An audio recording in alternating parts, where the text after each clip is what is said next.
Topics cover हो गए हैं अभी तक। हमने प्री प्रोसेसिंग कुछ की है, ठीक है, pre processing of numerical data, ठीक है, और उसके बाद हमने टेक्स्ट की प्री प्रोसेसिंग की है।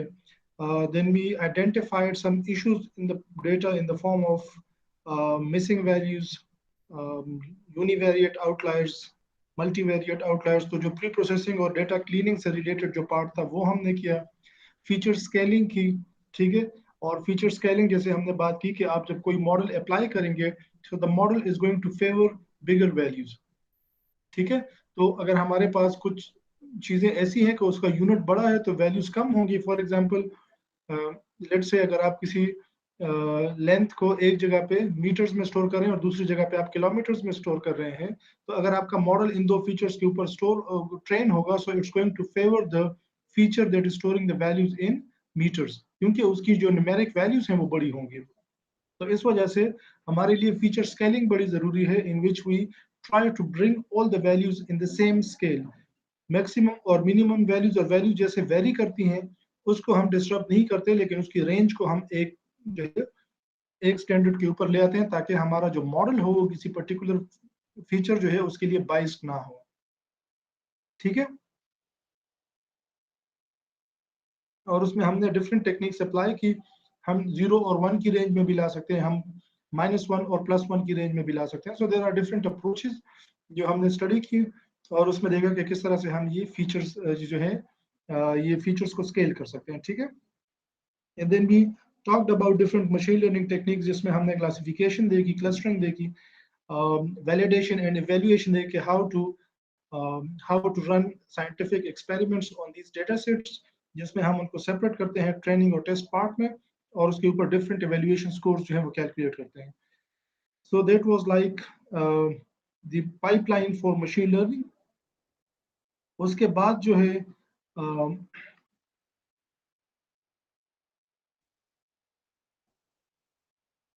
लास्ट लास्ट वीक में क्या टॉपिक था?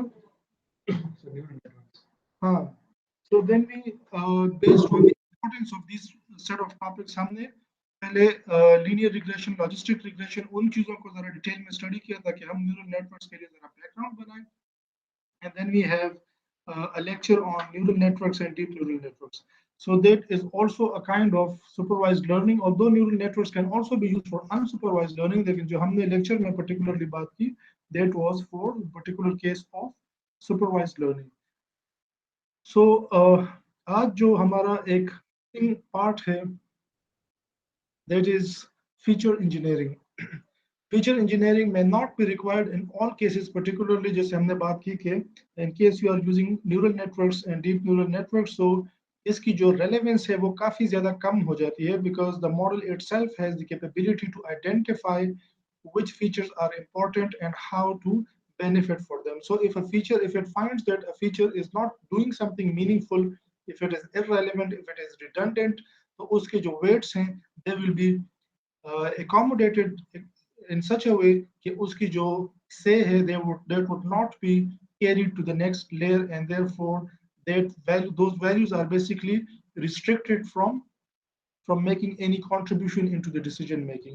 So it somewhat manages it internally. However, still, if you apply these feature engineering techniques, that is going to save you a lot of computational time, even though if the model is robust to such features. और कुछ models जो इससे effect होते हैं when the features are not properly engineered, so उनके लिए तो बहुत जरूरी है, but even for models that can take care of such problematic features, still if you process them and identify them, fix them beforehand, so that is going to reduce on the computational cost, ठीक है। मैं साथ साथ यहाँ पे screen पे कुछ लिखता भी रहूंगा।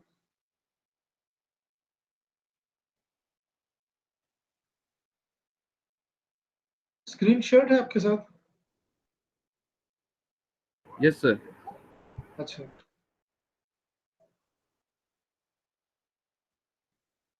so basically we are interested in two types of activities in feature engineering. They are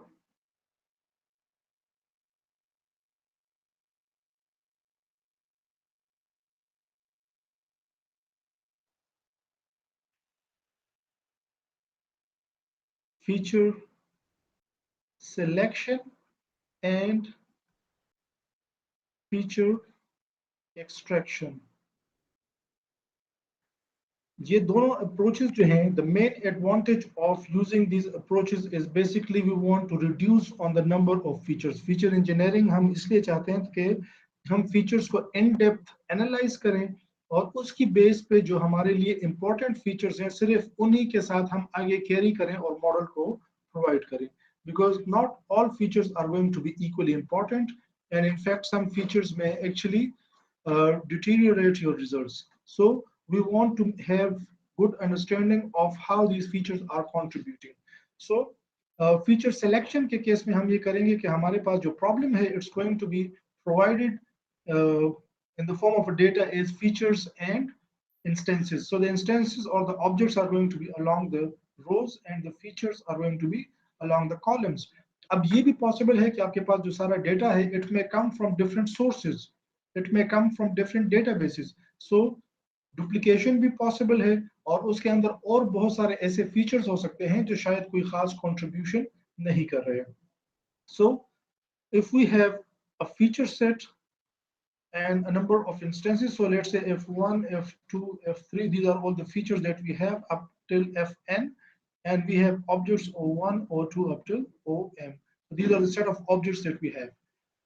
अब particularly हमारे लिए क्यों important है कि हम features को कम करना चाहते हैं, because for any given features the number of objects that we need grow exponentially. इसके लिए मैं यहाँ पे अगर आपको एक सिंपल सा एक हमारे जो स्कूल के टाइम पे जो फॉर्मूलाज हम मैथ में सॉल्व करते थे, that would be kind of x plus 5 is equal to 3.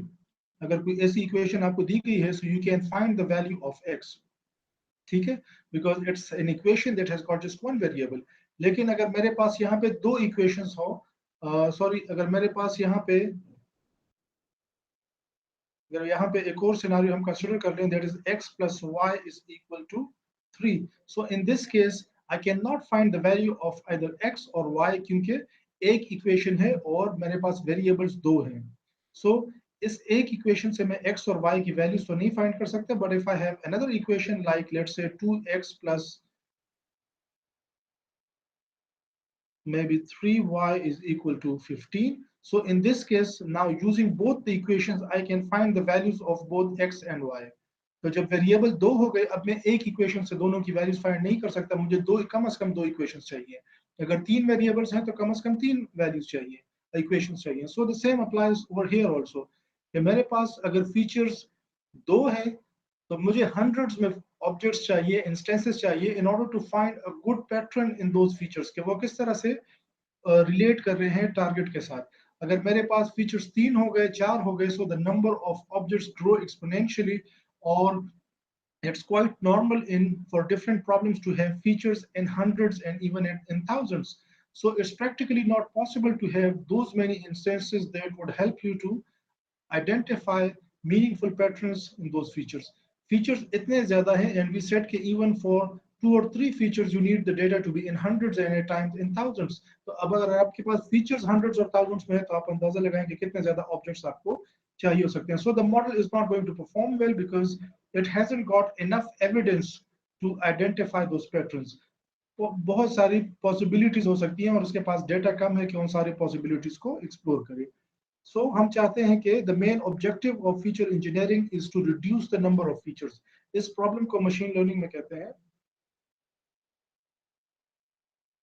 curse of dimensionality.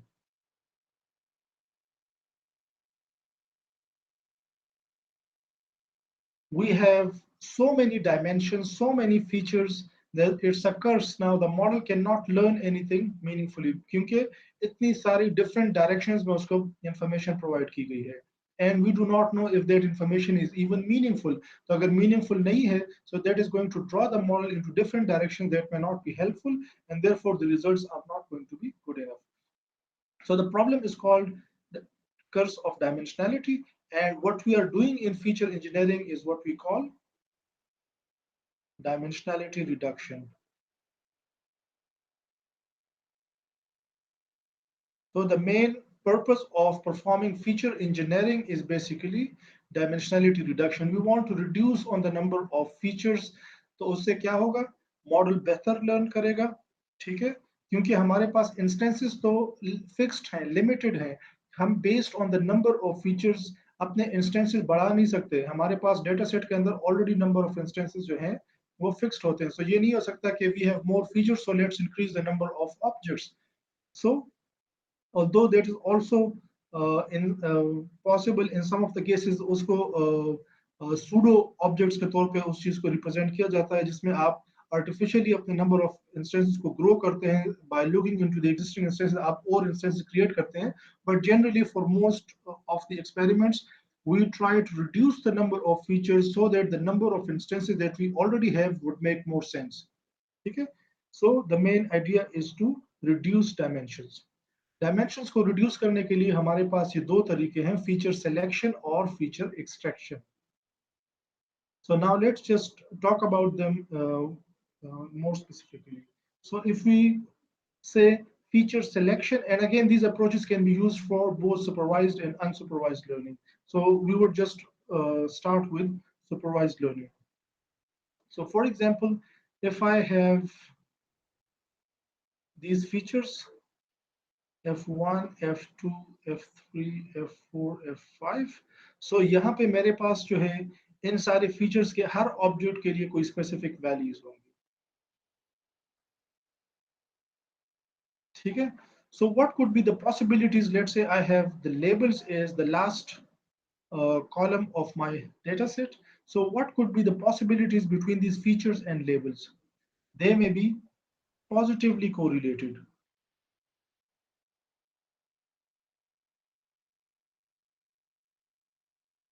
ठीक है। एक पॉसिबिलिटी ये हो सकती है कि the feature and the labels are positively correlated, ठीक है। लेट्स से कि हम यहाँ पे रिग्रेशन का प्रॉब्लम सॉल्व कर रहे हैं and we have numeric values as the labels, ठीक है। सो पॉजिटिव कोरिलेशन क्या होगी कि एज अगर हमने देखना है, और if we claim that F2 and L are positively correlated, so in that case as the value of F2 increases, the value of L also increases. They may be in different ranges, ठीक है। शायद F2 की value जो है वो 2 से लेके 8 तक जाए, शायद L की वैल्यू जो है वो 1000 से लेके 2000 तक जाए। But if the relationship is positive, it means that as we increase the value of F2, the L value should also increase and vice versa. So this indicates that these two has got a positive correlation. The correlation may be negative also,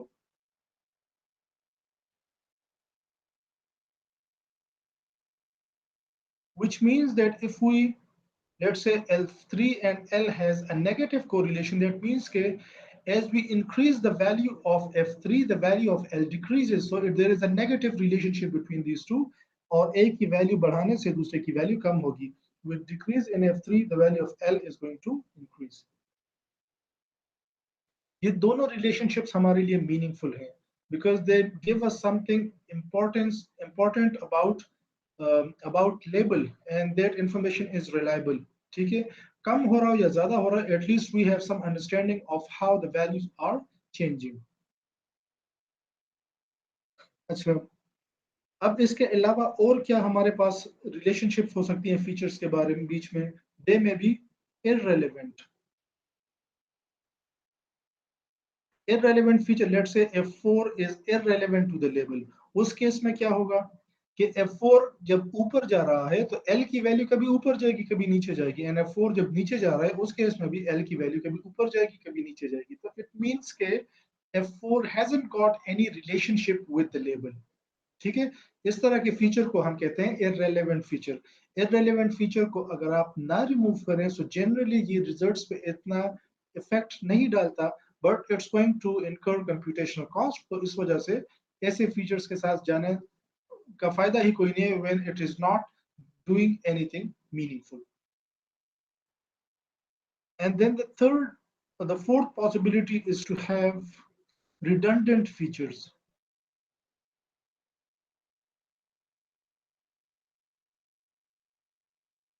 redundant features ऐसे होंगे कि the way F3 and F2 are changing with respect to L is very much identical। जिस तरह से जिस rate से F3 increase करता है और F2 इंक्रीज करता है, L भी उसके साथ इंक्रीज करता है या डिक्रीज करता है, but the relationship between F3 and F2 is very much identical. Again the ranges में भी डिफरेंट, बट इनकी वैल्यू जिस तरह से वेरी करती है, that is very much same to one another. ऐसे इस तरह से हो सकता है कि या तो वो फीचर्स जो हम यूज कर रहे हैं दे हैव डिफरेंट नेम्स, लेकिन उनकी नेचर ऐसी है कि वो आपस में इंटरडिपेंडेंट हैं. या इवन जैसे मैंने आपको कहा कि for some experiments the data may come from different databases, and maybe that one feature has got different names in the two databases and it was duplicated, so that's why you have this redundant feature. So it's basically a duplicated feature with a different name, and sometimes it may have same value, sometimes even the values may be different, लेकिन वो फिर भी redundant होगा because the general nature of that feature is the same. ये बिल्कुल ऐसा है कि लेट से आपके पास जो है किसी चीज की प्राइस जो है वो रुपीस में है और कहीं और जगह पे आपके पास मिलियंस ऑफ रुपीस में है. सो आपके पास ये फीचर जो है इनके नाम भी डिफरेंट है, इनकी वैल्यूज भी डिफरेंट है, but they are redundant features because they mean the same thing. इस तरह से आपके पास जो है लेट से कोई ऐसा फीचर है कि जो आपको एक जगह पे सेंटीमीटर में वैल्यू दे रहा है, दूसरी जगह पे मीटर में दे रहा है. सो दे आर प्रैक्टिकली एक चीज नहीं है, नाम भी डिफरेंट है, वैल्यूज भी डिफरेंट है, but they mean the same, which mean that these two features are redundant. In case of redundant features हमें कैसे पता चलेगा? अगर हम उसमें से किसी एक फीचर को ड्रॉप कर दें उससे कोई फर्क नहीं पड़ेगा, because the other feature is doing the same role, और उस वजह से उन दो में हम किसी भी एक को ड्रॉप कर सकते हैं if two features are redundant, which means if they are showing exactly the same nature. ठीक हो गया? तो ये हमने डिफरेंट पॉसिबिलिटीज देखी कि अगर ये सिनारियो है तो उसकी बेस पे हम फीचर्स को कम कर सकते हैं. अब हमारा जो मेन गोल है that is to identify the relationship of the label with each of this features. तो हम देखेंगे कि अच्छा F1 का L के साथ क्या नेचर है, which is the label layer. तो अगर F1 बेसिकली हम ये अंदाजा लगाना चाह रहे हैं कि F1 जो है how much it helps in predicting the value of L. ठीक है? सो F1 का L के साथ अगर कोई रिलेशनशिप है, सो दैट मीन्स के it may not give you the exact value of L, but it's basically indicating you towards that range. So it means कि F1 का जो column है that is helpful in predicting L. ठीक है? And then we would find how helpful it is to have to identify L when we have the value of F2. और हम 3, 4, 5 सब के साथ यही काम करेंगे, और उससे क्या होगा, हमें इन फीचर्स की यूजफुलनेस का पता चल जाएगा with respect to the label. ठीक है? और उस तरह से हम ये आइडेंटिफाई कर सकते हैं कि हमारे पास बेसिकली एक स्कोर आ जाएगा सारे फीचर्स के लिए, और फिर based on that score we can apply a threshold कि जिसकी रेलेवेंस इस वैल्यू से कम हो उसको या ना रखो, या हम जनरली ये कह सकते हैं कि हम सिर्फ टॉप के 2 या 3 फीचर्स यूज करेंगे और जो हमें ज्यादा रेलेवेंस देगा उसी के साथ हम आगे मूव करेंगे. ठीक है? ये जो अप्रोच मैं आपको बता रहा हूँ कि हम फीचर टू लेबल को रिलेशन देखते हैं कि एक एक फीचर का लेबल के साथ क्या ताल्लुक है, this kind of approach is called filter method. ठीक है? सो हम जब फीचर सिलेक्शन करते हैं, सो फीचर सिलेक्शन जो है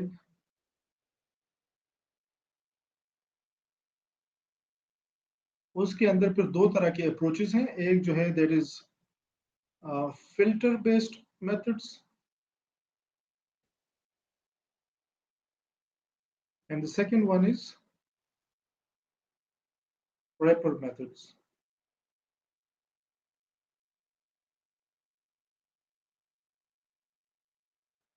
ठीक है? सो फिल्टर बेस्ड अप्रोचेस में हम ये काम करते हैं कि हम एक एक फीचर का कोरिलेशन देखते हैं, उसका रेलेवेंस देखते हैं लेबल के साथ.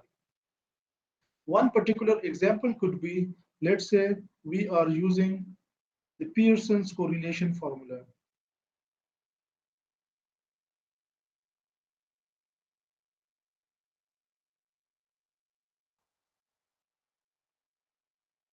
So Pearson's coefficient correlation method हम use कर सकते हैं to find the correlation between an object and a feature and a label.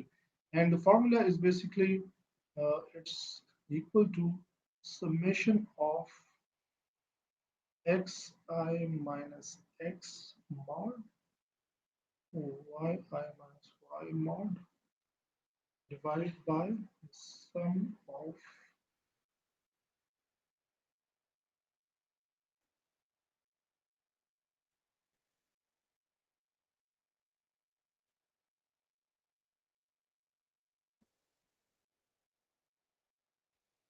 So basically यहाँ पे हम क्या कर रहे हैं कि हम ये देख रहे हैं कि एक वैल्यू जो है वो कितना वेरी कर रही है अपनी मीन वैल्यू से। ये जो एक्स बार है ये एक्स कॉलम की मीन वैल्यू है, ठीक है, उसका एवरेज है। सो हम देख रहे हैं कि हर वैल्यू जो है वो अपनी एवरेज से कितने डिस्टेंस पे है और उसको हम सम कर रहे हैं। और हम देख रहे हैं कि y जो है वो भी अपने मॉड से कितना चेंज हो रहा है, ठीक है। सो अगर हमारे पास आप देखें कि इसकी वैल्यू कब बड़ी आएगी, अगर हमारे पास हम इसको सम करते जा रहे हैं सारे डिफरेंसेस को और ये जो डिनोमिनेटर में आपको नजर आ रहा है this is just normalize the values, ठीक है। हम उनके स्क्वायर से उसको डिवाइड कर रहे हैं नॉर्मलाइज करने के लिए। तो यहाँ पे आप देखें कि अगर एक वैल्यू अपनी मीन से कम फासले पे है और यहाँ से भी उसका वो फर्क कम है, so that is going to give you a collectively smaller score.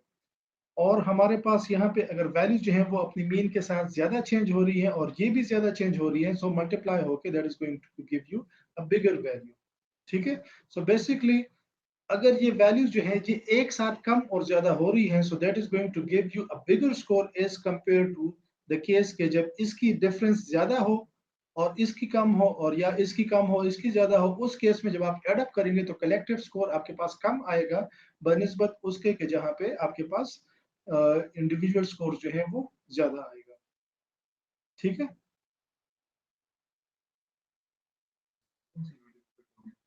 For example question की सॉल्यूशन हमने कर दिया, नीचे उनके स्क्वायर्स हैं, तो हायर वैल्यू हम पिक करेंगे या lower value? Higher value means के इनके बीच में कोरिलेशन स्ट्रांग है।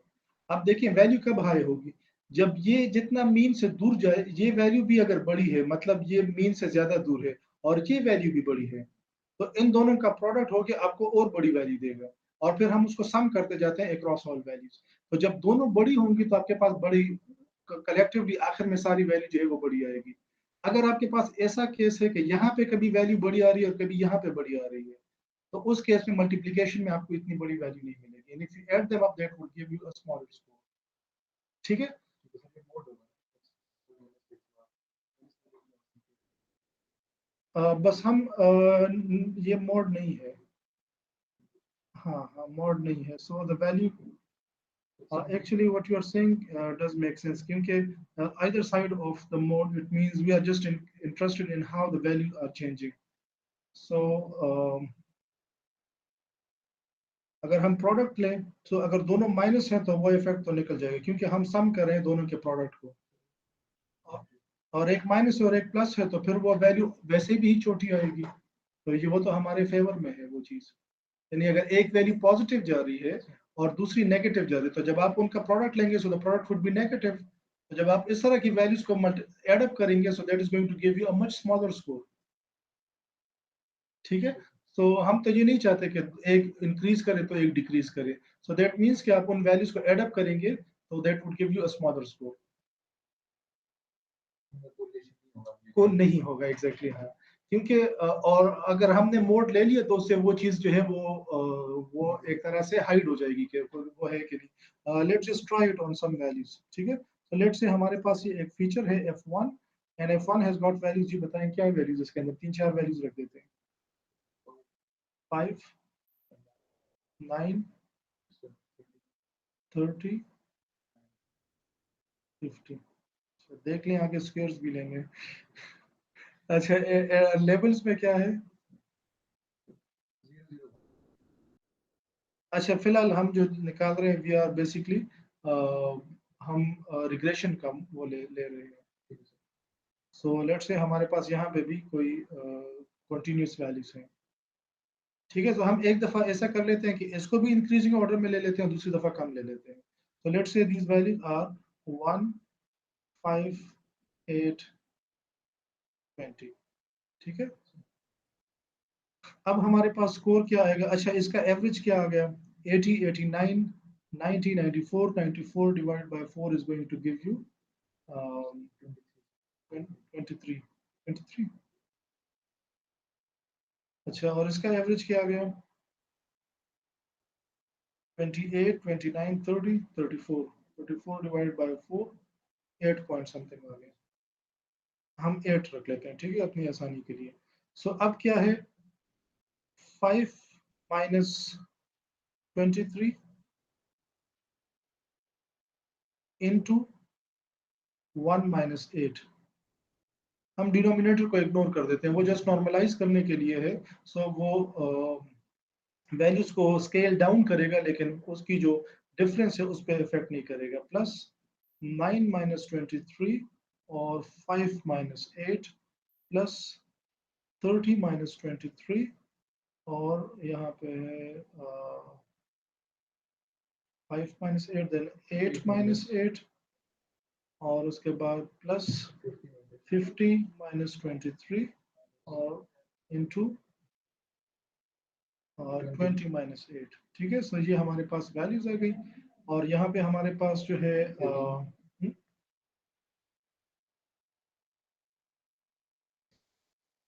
ये आ गया 18 इंटू 7 126 प्लस और ये वैल्यू पॉजिटिव आएगी, दोनों तरफ से नेगेटिव है तो वो पॉजिटिव हो जाएगी। ये क्या आ गया प्लस 42 और उसके बाद ये 7 0 हो जाएगा बेसिकली। और ये जो है ये आ गया 27 12 324। इनको एडअप कर लें।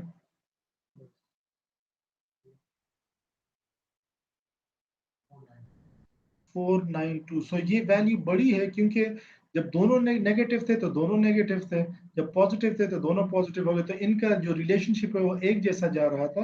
यानी जब मीन से वैल्यू छोटी थी तो दोनों के लिए छोटी थी, जब ऊपर आ गई तो दोनों के लिए ऊपर आ गई।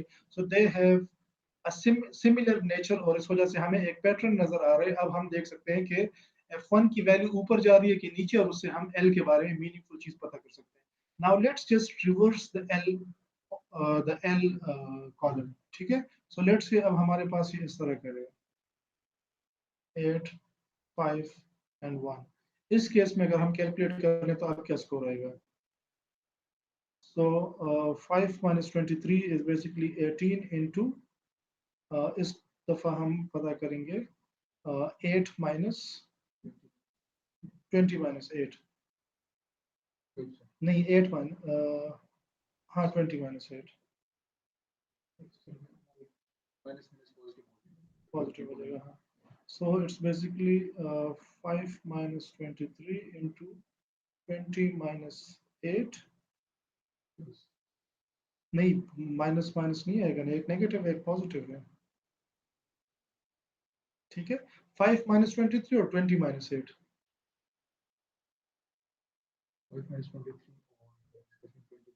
हाँ, तो ये नेगेटिव वैल्यू आ जाएगी। आप जरा देख लेंगे क्या आएगी। 9 minus 23 और ये यहाँ पे आ जाएगा 5 minus 8 प्लस 30 minus 23 और यहाँ पे 8 minus 8 प्लस 50 minus 23 और अच्छा सॉरी 20 minus 8 फिर ये 8 minus 8 है और ये 5 minus 8 है और ये 1 minus 8। तो ये हमारे पास आ गया। अगर मैं सिर्फ साइंस को देखूं तो नेगेटिव वैल्यू प्लस 0 प्लस फिर negative value plus positive value. So negative plus 0 plus negative plus positive, तो कुछ इस तरह से, and that is going to give you a smaller score. Last वाली भी नेगेटिव है, so that shows के negatively correlated है। और अगर ये flip करें ऊपर नीचे, so that means that they are not correlated। ठीक है, so positive correlation जैसे यहाँ पे हमने देखी, positive correlation, negative correlation and irrelevant जो not correlated होंगे they would basically be irrelevant। ठीक है, so यहाँ पे even the negative correlation can also be helpful। लेकिन अगर वैल्यूज फ्लिप कर रही है, एक तरफ इंक्रीज हो रही है तो दूसरी तरफ कभी ऊपर जा रही है कभी नीचे, तो दैट वुड मीन के हमारे पास जो फीचर है वो कोई स्टेबल इंफॉर्मेशन नहीं प्रोवाइड कर रहा about the label. So that is going to help us in identifying के हमारे पास जो है आइडेंटिफाइंग के हमारे पास लेबल जो है वो फीचर जो है वो यूजफुल है कि नहीं. तो बेसिकली हमें क्या चाहिए, हमें बड़ी पॉजिटिव वैल्यूज भी फेवर कर रही हैं, और जैसे यहाँ पे हमने देखा नेगेटिव कोरिलेशन में बड़ी छोटी वैल्यूज भी हमें, यानी बड़ी नेगेटिव वैल्यूज भी हमें फेवर करती हैं. बट इन बिटवीन जो वैल्यूज है वो हमें फेवर नहीं करेंगी, बिकॉज उसके केस में स्कोर इसलिए कम आया कि तो कभी उसका जो है वो अबव एवरेज जा रहा था, कभी बिलो एवरेज आ रहा था, जब दूसरी तरफ से आप लीनियरली इंक्रीज कर रहे थे. ठीक है. ये टेक्निक्स क्लासिफिकेशन कर सकते हैं, उस वाले क्लासिफिकेशन में 0 और 1 है, उसमें लेवल्स होते हैं. उसमें हम इसको यूज नहीं कर सकते, क्योंकि 0 और 1 के बीच में तो हम इस तरह के फार्मूलाज वो यूज, उसका तो हम ना मीन निकाल सकते हैं ना इस तरह की चीज निकाल सकते हैं. उसके लिए हम जो चीज यूज कर सकते हैं वो डिफरेंट सेट ऑफ वो मेथड्स आप यूज कर सकते हैं. एनोवा और उस तरह के अप्रोचेस भी हैं जो आप यूज कर सकते हैं. आप कंडीशनल एंट्रोपी यूज कर सकते हैं. सो फॉर एग्जांपल यहाँ पे मेरे पास ये फीचर की वैल्यू है 5. लेट्स से मेरे पास यहाँ पे फीचर्स जो है वो है 1001, and the label that I have is 1 0. ये values let's say इस तरह से 10 10 1 और 0, और ये है 0 और 1. ठीक है. सो ये हमारे पास एक फीचर की वैल्यूज हैं, और ये हमारे पास बाइनरी में लेबल्स हैं. ठीक है.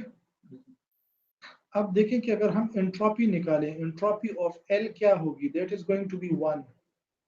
ठीक है.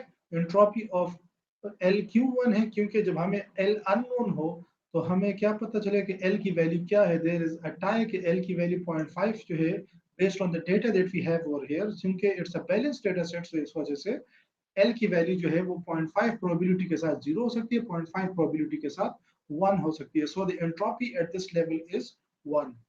ठीक है.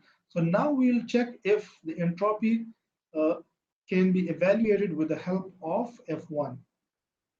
So that's what we call, this is entropy, and then we have conditional entropy. And conditional entropy is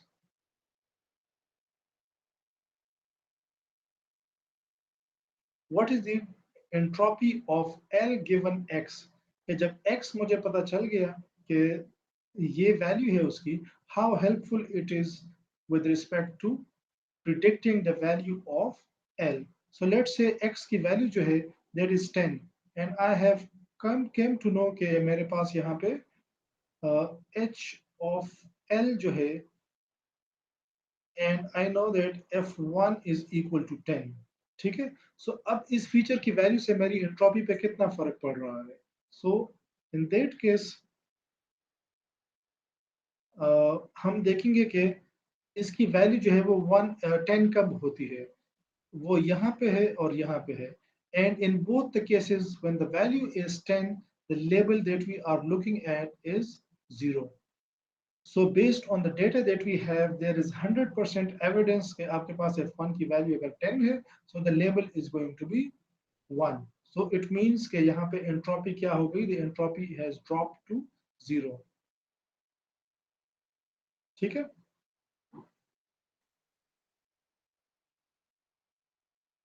Basically अगर हम इसको probability कर दें, so if you know अच्छा सॉरी, एंट्रोपी इसकी 0 नहीं होगी, एंट्रोपी इसकी 1 रहेगी. If you know the probability of L, what is the probability of L given F1 equal to 10? So in that case the probability is going to be 1. यानी out of, ये बिल्कुल ऐसा है कि out of, जैसे हम calculate करते हैं probability of L given 0 is basically equal to the probability of 0 in L and the probability of L.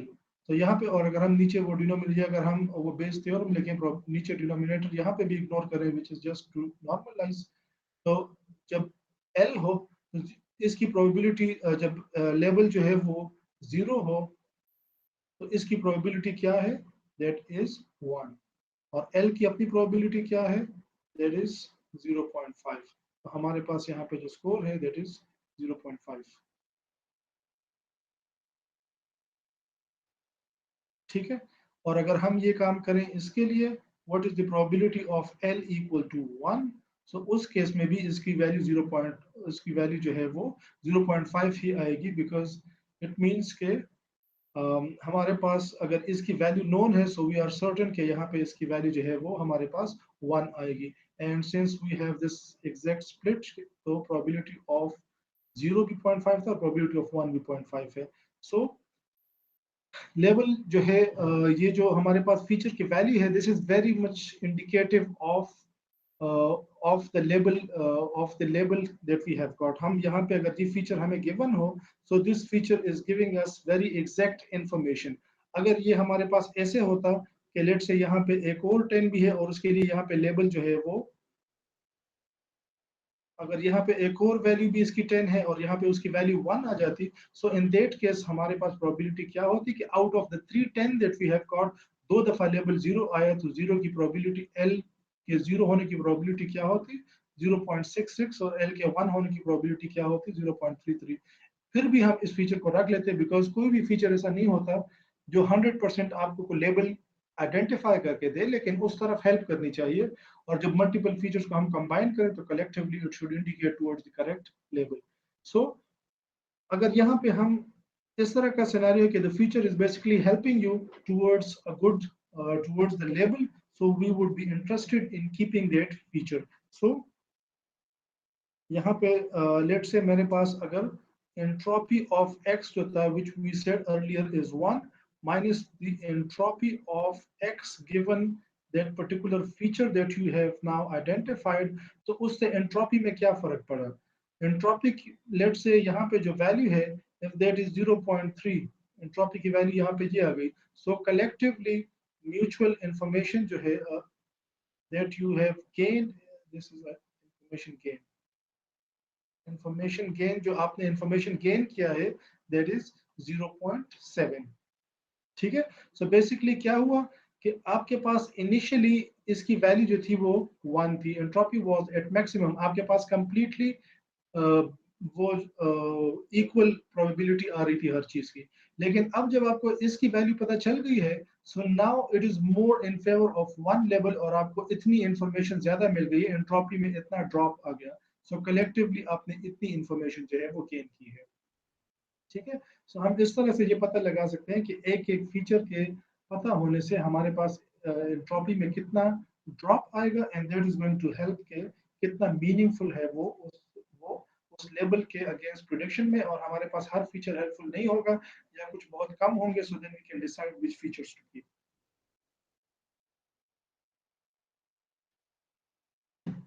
ठीक है जी, यस सर। यहाँ पे कोई यूसुफ? इसमें हमारे पास जो है दो फीचर्स की पॉसिबल 10 वैल्यू थी, उसमें दोनों के लेवल्स 50-50 हैं, 0 0 है। चार हमारे पास फीचर्स हैं, हाँ। उनकी वैल्यूज 10 है, और दो पे 0 और दो पे 1 है। उस केस में हमारे पास प्रोबेबिलिटी 50। अच्छा एक सेकंड, ये हमारे पास कितने फीचर्स हैं? तो वैल्यू 10 की बात कर रहा हूँ, फीचर 1 की वैल्यू 10 है। हाँ हाँ, अच्छा ये यहाँ पे जी, अच्छा यहाँ पे इसके लेवल जो है 1 ठीक हो गया, दो 0 है, दो 1 है। दो 1 है। अब ये फीचर जो है this is what we call irrelevant feature. अगर आपको f1 की वैल्यू पता चल गई है कि वो 10 है, कितनी हेल्पफुल है वो लेबल के लिए? आपकी लेबल की 0 की प्रोबेबिलिटी भी 0.5 है और 1 की भी 0.5 है। सो बेसिकली इसने क्या किया, इसने एंट्रोपी में कोई कमी नहीं की। आपकी जो जो आपका डाउट था कि लेबल 0 आएगा या 1, इस फीचर के पता चलने से हमारे जो डाउट था उसमें कोई कमी नहीं आई। We still are at the same point कि हम 0.5 कहते हैं कि 0 हो सकता है, 0.5 1 हो सकता है। So this feature is completely irrelevant. ठीक है, और हम यहाँ से देख भी सकते हैं कि 10 की वैल्यू के साथ कभी 0 आ रहा है, कभी 1 आ रहा है, और इक्वल प्रोपोर्शन के साथ आ रहा है, तो इट मींस के इस फीचर का लेबल के साथ कोई ताल्लुक नहीं है। This is what we consider an irrelevant feature. हमारे पास जैसे मैंने आपको सिनेरियो दिया कि ऐसा भी कभी नहीं होगा कि ये जब भी 10 होगा एग्जैक्टली लेबल 0 होगा, लेकिन अगर एक फीचर की वैल्यू का लेबल के साथ 70-80% को रिलेशनशिप बन रहा है, मतलब 10 टाइम्स आपके पास 10 है और 8 टाइम्स उसमें 0 है, so this is quite strong correlation के 80% इट्स प्रिडिक्टिंग टुवर्ड्स 0। तो अब अगर आपके पास 10 आता है तो आप ज्यादा फेवर करेंगे 0 को, ठीक है। इस तरह से F2 होगा, शायद F2 की जो वैल्यू है वो 1 को ज्यादा फेवर करे। तो हमारे पास डिफरेंट फीचर्स होंगे और हर फीचर जो है वो किसी एक लेबल को फेवर करेगा। एक कहेगा कि नहीं 0 के चांसेस ज्यादा है, दूसरा कहेगा कि नहीं मेरे ख्याल में 0.61 के चांसेस है। हम उन सब के इफेक्ट को कंबाइन करेंगे जिन फीचर्स को हम रख रहे हैं और फिर उसकी बेस पे हम डिसाइड करेंगे, ठीक है। जो फीचर्स हम रखते हैं उनका कलेक्टिव डिसीजन हम लेते हैं। यहाँ पे वो फीचर्स जो सेंस नहीं बनाते वो हम यहीं से ड्रॉप कर देते हैं, ठीक है। सो यहाँ पे जैसे हमने ये देखा ये सिनेरियो के the feature is not helpful towards predicting the label, so we can completely ignore this feature यहाँ पे इस particular case में because it's not helping towards predicting the label, ठीक है। इसको कोई और ये हमारे साथ यहाँ पे जो है इसको ये क्लियर है कि नहीं, इसको फर्दर कोई एग्जांपल वगैरह कर लें इस पे।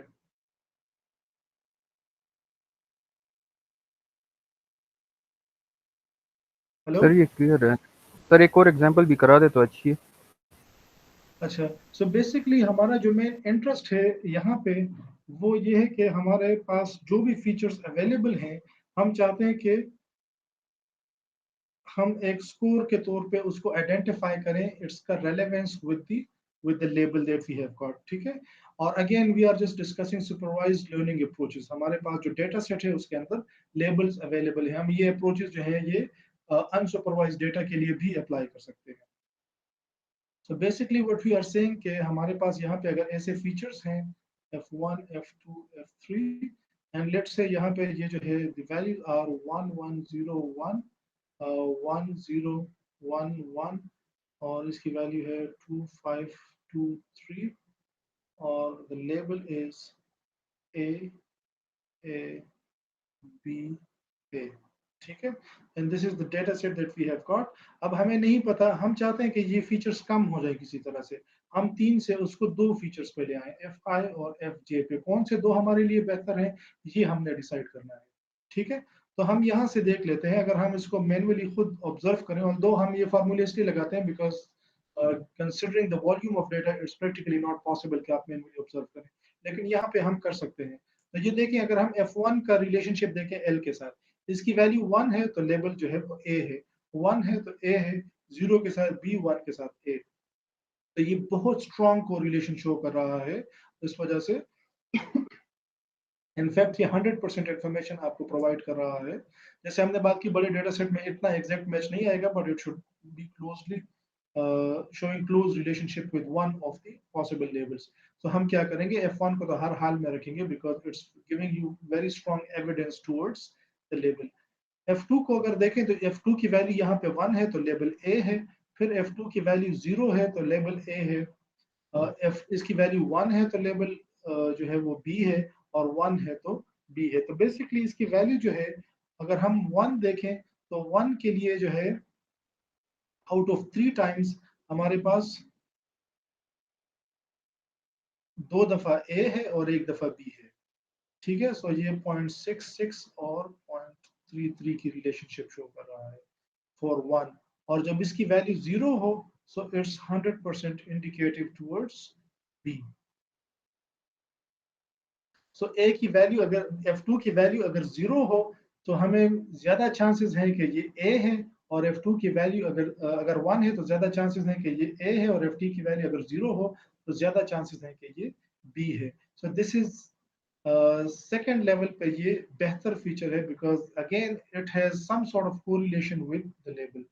अगर इसकी वैल्यू हम देखें तो फॉर 2 यहाँ पे आप देखें, एक 2 यहाँ पे आ गया, एक यहाँ पे, दोनों दफा, एक दफा A है एक दफा B है। For 5 it's value is A, for 3 it's value is A। सो हमारे पास कोई खास पैटर्न यहाँ पे नजर नहीं आ रहा, the only repeated value is 2, और उसके लिए भी लेबल वेरी कर रहा है। So we would probably be interested in keeping F1 and F2 as all 2 labels. Sir ये F2 में जो भी आपने कहा कि 0 हो, तो ये 0 ए के साथ है, बी के साथ तो नहीं है F2 फीचर में। जी सर F2 फीचर में जो ए के साथ आ रहा है ना, 1 जितना भी है, और एक 0 ए के साथ आ रहा है, बी के साथ सॉरी नहीं आ दोबारा रहा बताएं। है। सर F2 का जो फीचर है, F2 के जो हाँ ये फीचर की जो वैल्यूज हैं, इसमें 1 ए के साथ आ रहा है और एक 0 भी ए के साथ आ रहा है। वही आपकी वाली प्रोबेबिलिटी के 0.6 से 0.3, ये सेकंड हाँ वैल्यू हाँ 0 देखें, ये ए के साथ आ रही है, ये बी के साथ नहीं आ रही। हाँ। सो इट मीन्स के हमारे पास अगर F2 की वैल्यू 0 हो, सो हम 1 प्रोबेबिलिटी के साथ ये, अच्छा ये ए के साथ है, सॉरी बी के साथ नहीं है। यस सर, सो यही ये मैं कह रही थी। हाँ हाँ हाँ, तो ये 1 प्रोबेबिलिटी के साथ ये सजेस्ट करेगा कि इट्स ए। ठीक है, तो अगर हम दोनों को एवरेज करें तो ये आपके पास एक रिलेटिव स्कोर आएगा। इसके केस में कंप्लीट 1 आएगा, you are having complete information about the label. और इसका अगर हम एवरेज कर लें इन सबको तो हमारे पास कोई 0.6 0.7 के अराउंड स्कोर हो जाएगा कि ये इतना इंडिकेटिव है ऑफ द लेबल। ठीक है,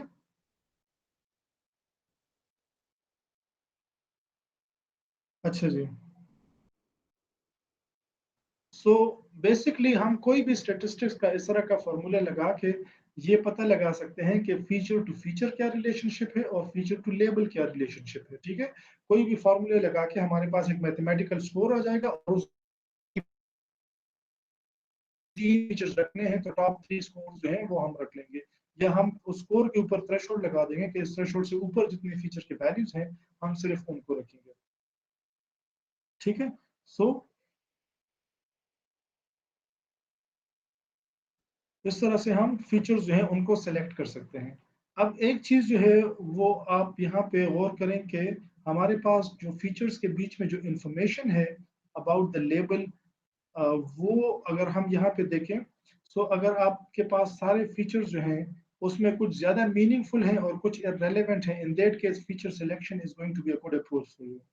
ठीक है, यानी मेरे पास ये जो सारे फीचर्स हैं F1 F2 F3 F4, इन सारे फीचर्स में कुछ फीचर्स मेरे बहुत ज्यादा काम के हैं और कुछ बिल्कुल इररेलेवेंट है, जैसे हमने देखा जो यहाँ पे थे। तो अगर ऐसा सिनारियो है तो फीचर सिलेक्शन आपके लिए अप्रोप्रिएट अप्रोच रहेगी डायमेंशनलिटी रिडक्शन के लिए। ठीक है, विच मीन्स के अगर हम इन सब की जो यूजफुलनेस है उनको कंप्लीट जो है उसको 1 से रिप्रेजेंट करें, सो लेट्स से this feature is 0.35 useful, this is 0.30, and this is 0.25 and 35। ठीक है, और या इसको कह दें 30 और इसको फीचर को हम कह दें 0.5%, 0.05। ठीक है, तो अगर इनके कोई यूजफुलनेस का स्कोर हम निकालें और उसकी डिस्ट्रीब्यूशन इस तरह से हो, तो इस केस में हमारे लिए फीचर सिलेक्शन जो है वो बेहतर अप्रोच है, और हम फीचर सिलेक्शन के थ्रू इन फीचर्स को रख लेंगे और इस फीचर को इग्नोर कर देंगे। ठीक है, so out of many features, if some features are having very strong correlation with the label and some are having are completely irrelevant to the label, so आप उसमें feature selection की approach आपके लिए बेहतर है।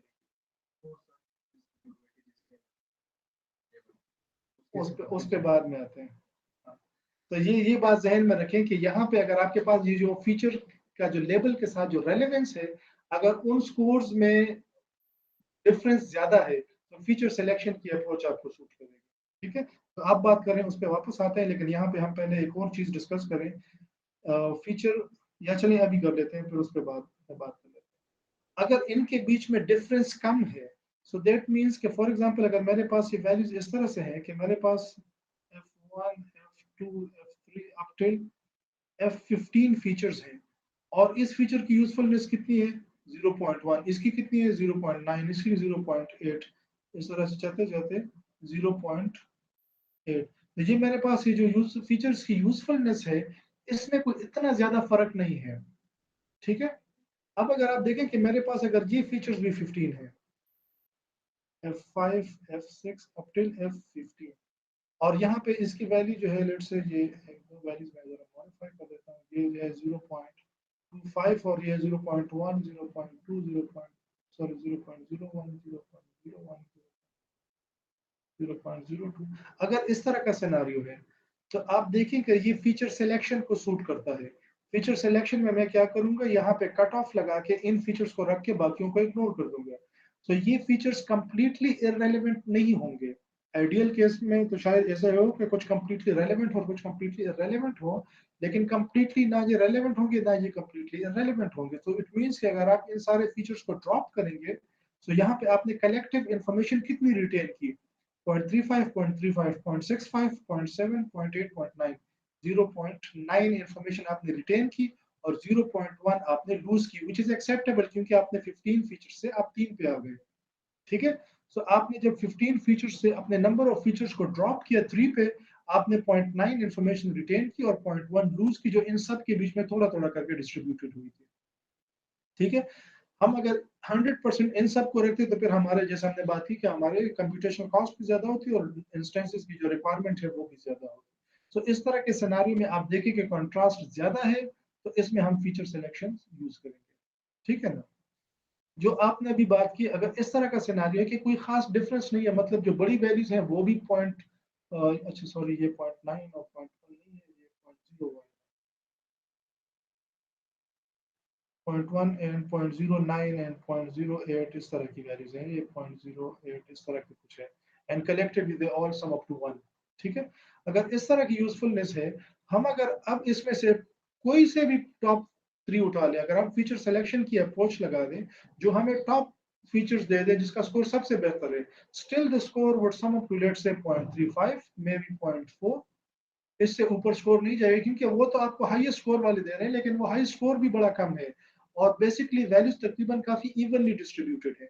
तो अब आप कोई से भी 3 फीचर्स उठा लें, you are just retaining 40% of the information और 60% जो है वो लूज हो रही है। क्योंकि जैसे मैंने आपको कहा कि आप 0, आप जो है पहला हाईएस्ट स्कोर लेट से 0.1 का है, दूसरे का भी 0.1 है, तीसरे का 0.9 है, तो आप ये उठा लेंगे और 0.08, 0.08, 0.07 वो सारे आप छोड़ देंगे, which would sum up to let's say 60 or 65% of the usefulness।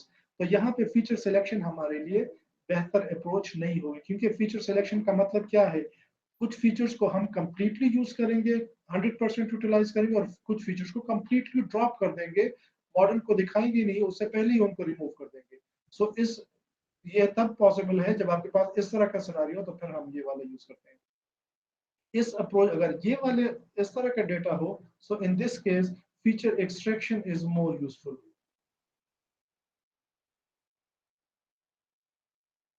Feature extraction में हम इन फीचर्स को इन ऑल इग्नोर कर देते हैं और अपने नए फीचर्स इंट्रोड्यूस कर देते हैं, और वो नए फीचर्स जो हैं वो इन फीचर्स से मिल के बनते हैं।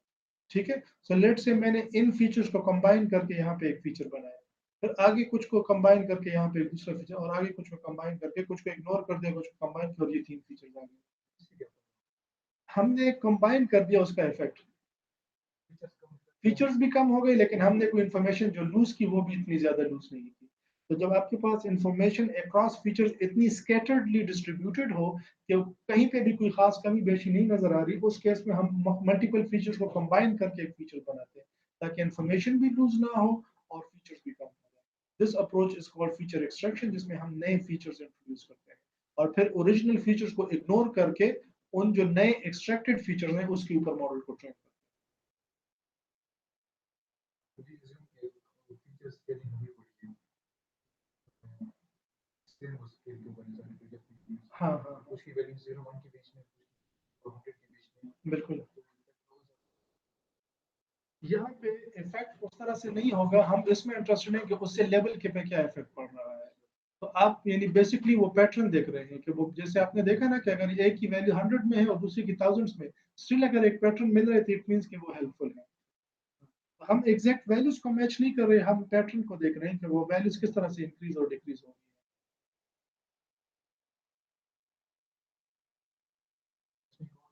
जी जी। नंबर ऑफ इंस्टेंसेस, डेटा का size, number of rose, evidence वो मैटर करती है फीचर सिलेक्शन के प्रोसेस में? हम बेसिकली उसी को एकोमोडेट करने के लिए सारा काम कर रहे हैं। एक तो ये कि हम चाहते हैं हमारा कंप्यूटेशन कॉस्ट भी कम हो जाए, दूसरा हम चाहते हैं कि ये जो हमारे पास अवेलेबल नंबर ऑफ ऑब्जेक्ट्स हैं इनको रखते हुए सेम ऑब्जेक्ट्स हम मीनिंगफुल फीचर्स आइडेंटिफाई करें। सो बेसिकली जितने आपके पास फीचर्स ऑब्जेक्ट्स कम होंगे उतने आप ज्यादा इंटरेस्टेड होंगे फीचर्स को रिड्यूस करने में, ताकि वो पैटर्न्स आसानी से आइडेंटिफाई हो जाए। ठीक है, बेसिकली ये फीचर्स जो हैं, जैसे हमने वो मैथ्स के इक्वेशन देखे, वो हिडन पैटर्न्स हैं। जितने ज्यादा वो होंगे फीचर्स होंगे उतने ज्यादा पैटर्न्स होंगे, उतने ज्यादा हमें इंस्टेंसेस चाहिए, जैसे मैं आपको इक्वेशंस का वो कहा तब वो पता चलेगा।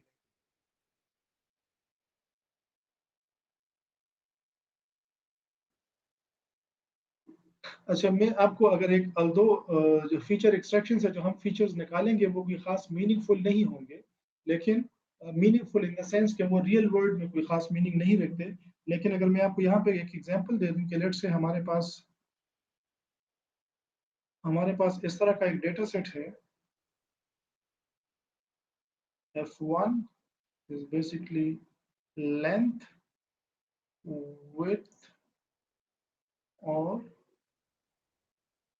रूम्स, और यहाँ पे है प्राइस। ठीक है, तो ये हमारे पास एक डेटा सेट है और बेसिकली हमने प्राइस जो है वो प्रिडिक्ट करनी है किसी हाउस की।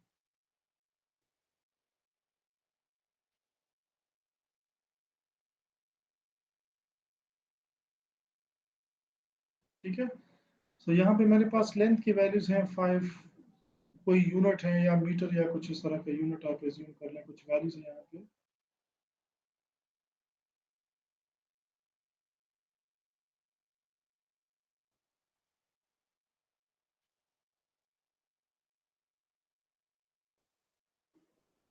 ठीक है, तो मेरे पास ये 3 लेबल्स हैं, उनकी कुछ वैल्यूज हैं, और मेरे पास प्राइस जो है दैट इज द लेबल, और उसकी जो है दैट इज आइदर एक्सपेंसिव और चीप। ठीक है, अब बेसिकली मैं चाहता हूँ कि मेरे पास डेटा कम है, मैं चाहता हूँ कि मैं इन 3 से 2 फीचर्स पर ड्रॉप कर दूँ। तो फीचर सिलेक्शन मुझे क्या कहेगा कि अच्छा, लेंथ को देख लो क्या रखना चाहिए कि नहीं रखना चाहिए, विड्थ को देख लो रखना चाहिए कि नहीं रखना चाहिए, रूम को देख लो रखना चाहिए कि नहीं। सो इन तीनों में से जो लीस्ट यूजफुल होगा उसको मैं ड्रॉप कर दूंगा। लेकिन अगर आप देखें तो जो लीस्ट यूजफुल होगा that would still be useful, क्योंकि हम यहाँ पे हमें चूंकि इस अंडरस्टैंडिंग है, डोमेन नॉलेज है हमारे पास, हमें पता है कि तीनों चीजें इंपॉर्टेंट है। ठीक है, सो अगर इनके बीच में डिफरेंस हुआ भी तो वो इतना ज्यादा नहीं होगा, जिसको आप ड्रॉप करेंगे वो इन दो से ज्यादा पीछे नहीं होगा, उसका रेलेवेंस भी काफी होगा। रूम से भी फर्क पड़ता है और प्लॉट की लेंथ से भी पड़ता है और विड्थ से भी पड़ता है। तो all the three are important, लेकिन जिस तरह से ये नंबर्स है उसकी भी उसके मुताबिक एक वैल्यू थोड़ी सी कम आ रही होगी और आप फीचर सिलेक्शन में उस फीचर को ड्रॉप कर देंगे। फीचर एक्सट्रैक्शन कहता है कि why keep length and width separately, why not make them area. So originally आपके पास डेटा सेट में एरिया का फीचर था ही नहीं, इसने क्या किया, इन दोनों फीचर्स को कंबाइन करके एरिया का फीचर बनाया, इन वैल्यूज को मल्टीप्लाई किया, और now you are looking at this values as one value, आपके पास दो फीचर्स आ गए, and you proceeded with those two features for training the model. So that's what feature extraction do. It come up with new features that is a combination of multiple original features.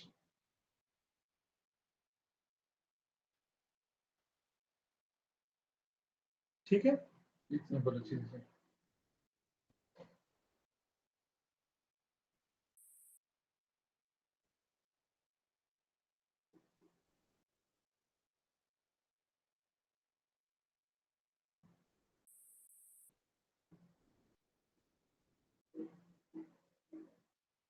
Sir आवाज चली गई है।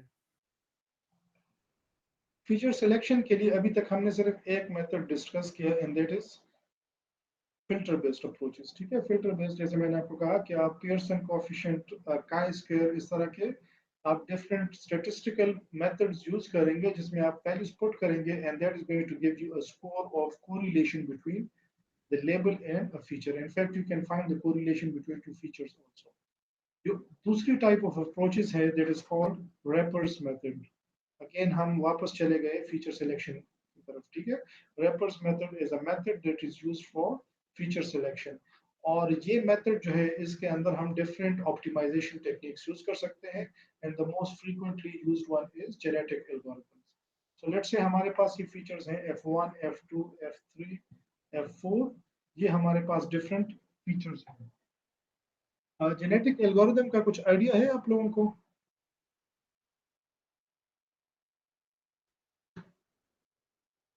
कोई कुछ operation perform करना rotations wise या फिर कोई डेटा सेट के अंदर या फीचर्स के अंदर कुछ चीज एडिशन परफॉर्म करता है। अच्छा, इनसे भी पता कर लेते हैं। आप में से किसी को आइडिया है जेनेटिक एल्गोरिदम्स का? Sir I guess constraint problems को वो जी आइडेंटिफाई, अर्शद। मैंने कहा सर आई गेस वो कंस्ट्रेंट प्रॉब्लम्स को आइडेंटिफाई करती है। हेलो। हेलो, आवाज आ रही है सर? हेलो, जी। मैंने कहा सर ये आई गेस कंस्ट्रेंट या इस तरह की प्रॉब्लम्स को वो हम सॉल्व करने के लिए यूज करते हैं। अच्छा, ओके। यहाँ पे हम अगर जेनेटिक एल्गोरिदम को देखें तो उसके अंदर दो तीन प्रोमिनेंट चीजें हैं। पहली चीज क्या है? पॉपुलेशन। सो हम एक इनिशियल पॉपुलेशन से स्टार्ट करेंगे और हमारे पास एक पॉपुलेशन के ऊपर एक रिस्ट्रिक्शन होती है जिसको हम फिटनेस फंक्शन से चेक करते हैं। ठीक है। एक पॉपुलेशन का एक आइटम जो है उसको रिप्रेजेंट करने के लिए हम, I think it is called chromosome, इससे रिप्रेजेंट करते हैं। ठीक है। This is the structure of one item in population. और हम क्या करते हैं, वी रिप्रोड्यूस, जिसमें हमारे पास प्रोडक्शन के दो मैकेनिज्म्स हैं, one is mutation and one is cross over. ठीक है। तो बेसिकली हम ये करते हैं कि लेट से हमने रखा हुआ है कि हमारे पास जो पॉपुलेशन का लिमिट है वो 10 से ज्यादा नहीं हो सकता। तो हम यहाँ पे कुछ इनिशियल पॉपुलेशन के साथ जाएंगे। ठीक है।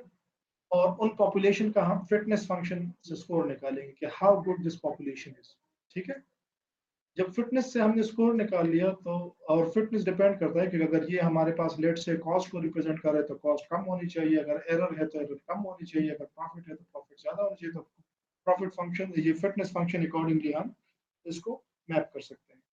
उसके बाद हम जो है प्रोड्यूस करेंगे नए items by just considering the better items from the list, और उसके मुताबिक हम उनका फिटनेस स्कोर निकालेंगे। And once we reach the limit of the population, तो उसमें से जो वीक पॉपुलेशन है उसको हम रिमूव करेंगे। द प्रोसेस कंटिन्यूज, और फिर एक पॉइंट के बाद स्टॉप कर जाता है। It may stuck in local optima but it still can give you very good optimal solution. हम अगर हमारे पास ये फीचर जो है ये हंड्रेड्स में हो, तो हमारे पास जो बेस्ट सॉल्यूशन है, जो ग्लोबल ऑप्टिमा है, उसको अचीव करना जो है that is computationally very very expensive. तो इस वजह से हम इस तरह के एल्गोरिदम यूज करते हैं जो इस चीज में हमें हेल्प करते हैं। ठीक है। मैं यहाँ पे आपके लिए एक छोटा सा एक्सपेरिमेंट इसके ऊपर रन करके दिखाता हूँ कि अगर हमारे पास ये चार फीचर्स हैं and the target is to have two features. ठीक है। और फिटनेस फंक्शन हमारा क्या है? Late say that is information gain, कि हमें लेवल के बारे में कितनी इंफॉर्मेशन पता चल रही है। सो हमने इनिशियल पॉपुलेशन जो है उसके अंदर लेट से वी स्टार्टेड, और हमारे पास जो पॉपुलेशन की लिमिट है that is let say 4। So we let say initially started with three items. So वो कौन से हैं? F1, F2, F3। ठीक है। ये हमारे पास एक क्रोमोसोम हो गया।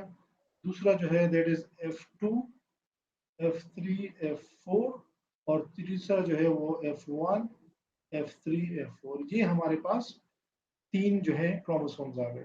तो बेसिकली हम क्या करेंगे, अब हम मॉडल एक लेंगे, कोई भी मॉडल, और उसके ऊपर हम पहले इससे मॉडल को ट्रेन करेंगे, फिर इससे करेंगे, और फिर इससे करेंगे। उससे क्या होगा, हमें पता चल गया कि ये फीचर्स कितने अच्छे हैं मॉडल को, मॉडल की एक्यूरेसी में ये कितने अच्छे हैं और ये कितने अच्छे हैं। समझ आ रही है बात की? इसमें ये देखिए, हमने सिर्फ, हम जब मॉडल को ट्रेन करेंगे हम चार फीचर्स के ऊपर नहीं करेंगे, हम सिर्फ इन तीन के ऊपर करेंगे, फिर इन तीन के ऊपर करेंगे, और इन तीन के ऊपर अलग अलग मॉडल इनके ऊपर ट्रेन करेंगे। हमारा जो क्रोमोसोम है उसके अंदर तीन फीचर्स हैं। ठीक है। अच्छा, बात आपकी ठीक है, हमारा टारगेट 2 है, तो हमें क्रोमोसोम जो है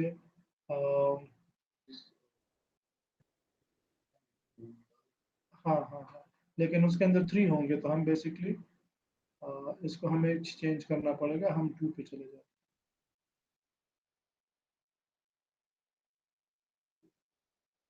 ठीक है। सो ये हमने पॉपुलेशन की वैल्यू हमारे पास 3 है, सो F1 F2 रख लिया, F3 F4 रख लिया, और लेट्स से F2 और F4 रख लिया। तो ये हमारे पास इनिशियल पॉपुलेशन 4 है, और हर एक के क्रोमोसोम के अंदर हमारे पास 2 फीचर्स हैं। सो हमने एक मॉडल लिया और उसको इन 2 फीचर्स पे ट्रेन किया। हमारे पास एक एक्यूरेसी की वैल्यू आ गई, let's say we are using accuracy as the fitness function. तो हमने जब इन 2 फीचर्स पे मॉडल को ट्रेन किया तो एक एक्यूरेसी का स्कोर आ गया, इनसे कुछ और आ गया, इनसे कुछ और आ गया। ठीक है। अब हम क्या करेंगे, हमने नई पॉपुलेशन जो है वो बनानी है। सो लेट से इन 2 का स्कोर जो है वो बेहतर आ गया। ठीक है। इसकी निस्बत तो हमने क्या किया, इसके बीच में क्रॉस ओवर कर दिया। तो F4 जो है F4 आ गया,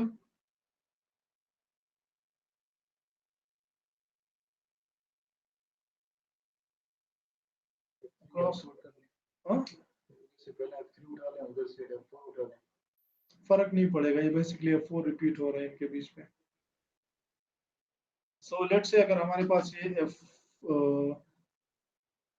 यहाँ से हमने लेट से उठा लिया F3, और दूसरे इंडेक्स से उठाना, उसी इंडेक्स से इधर से हमने 0 इंडेक्स लिया, तो उधर से हम 1 इंडेक्स। हाँ हाँ, लेकिन वो हमारे पास सेम पेयर्स बन जाएंगे।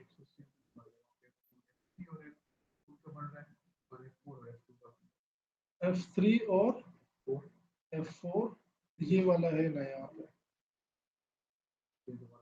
हाँ, तो लेट से दोबारा भी आ जाए, लेकिन यहाँ पे हमारे पास आ जाएगा, लेट से एक F2 और F3 आ गया, हमने यहाँ पे म्यूटेशन की F4 के अंदर। ठीक है। F2 को रहने दिया और इसको म्यूटेट कर दिया, कोई नया फीचर यहाँ पे उठा दिया। ये और उसके साथ हमारे पास क्या हुए, नंबर ऑफ फीचर जो है, नंबर ऑफ पॉपुलेशन है वो हमारी बढ़ गई।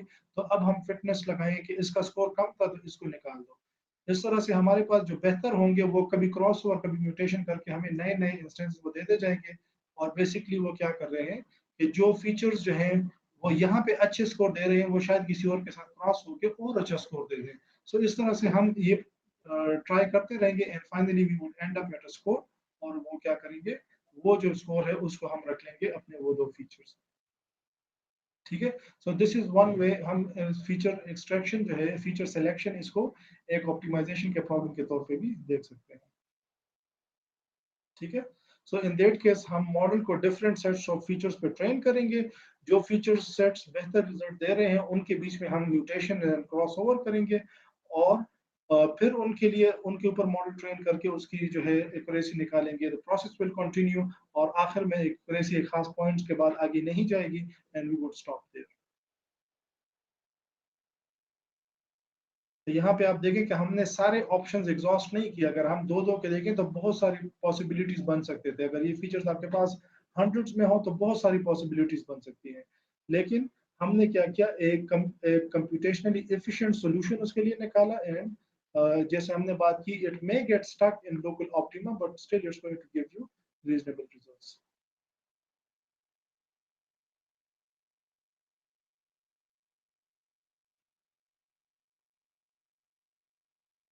और मेन कॉन्सेप्ट इसका यही है कि जो बेहतर स्कोर दे रहे हैं हम म्यूटेशन और क्रॉसओवर उन्हीं के बीच में अप्लाई करेंगे। सो विच मींस कि अगर कोई फीचर जो है वो किसी और के साथ अच्छा स्कोर दे रहा है, सो हम अगर उसको किसी और के साथ पेयर अप कर लें, so that score have more chances of going up, और एटलीस्ट वो अपनी वैल्यू रिटेन रखेगा, बिकॉज वी थिंक कि ये फीचर जो है ये ऑलरेडी यूजफुल है।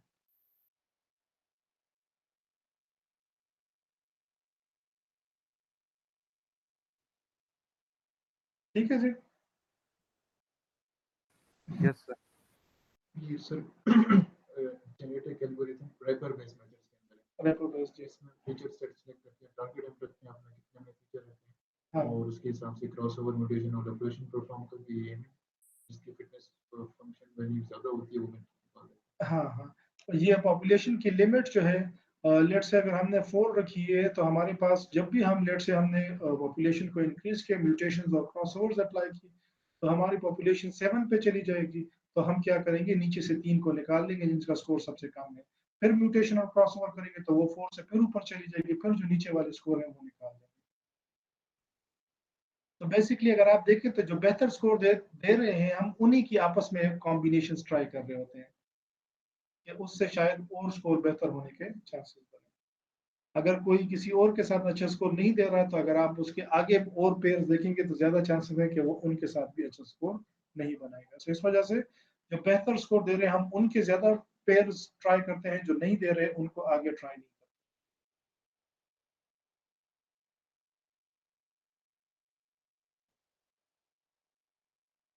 ठीक है जी। Yes sir. अच्छा।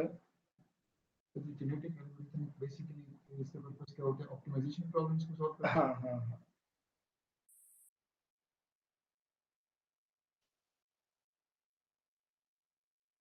ये बेसिकली हम उस तरह के सिनारियोज में यूज करते हैं जहाँ पे आपके पास ह्यूरिस्टिक्स ना हो, आपके पास सारी जो आपकी अंडरस्टैंडिंग है प्रॉब्लम सिनारियो की, that is this fitness function, आप इसी की वैल्यू पर ट्रस्ट करते हैं और आपके पास इसके अलावा और कोई इंफॉर्मेशन ना हो।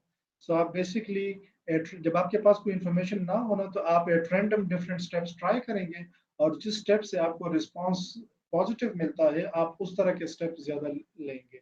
इसकी वजह एग्जांपल जैसे हम वो हिल क्लाइंबिंग की तरफ, वो जो एक एग्जांपल है इसकी कि अगर किसी की आंखें बांधी हुई है and that person is suppose to reach the top of a hill, तो वो क्या करेगा, वो चारों तरफ कदम रखेगा, जो स्टेप उसको ऊपर को लग रहा है वो वाला स्टेप लेगा और फिर वहां से फिर चारों तरफ स्टेप लगेगा जो उसको ऊपर लग रहा है and that is going to take him upwards.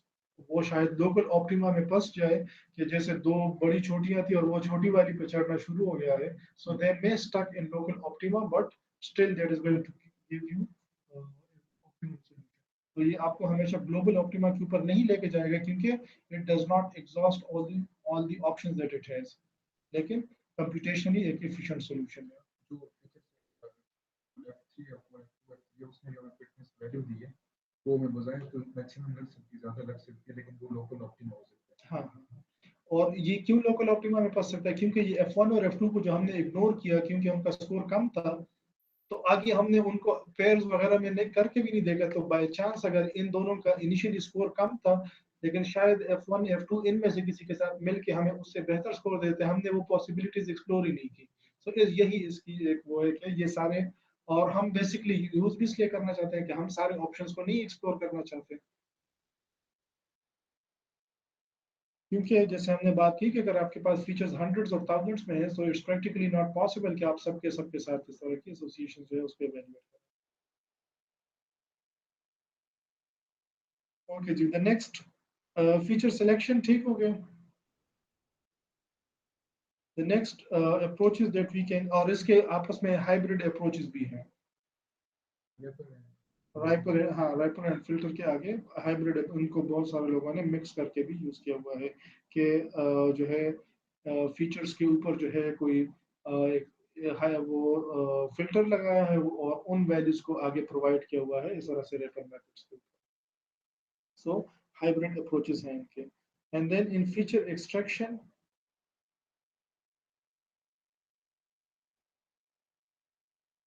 जैसे हमने बात की कि we want to come up with different features that are not given in the original data, and we want to replace those original features with these new features with the hope that they are going to give us better discrimination between the available classes. Generally जो approaches features extraction के लिए use होते हैं, they are principal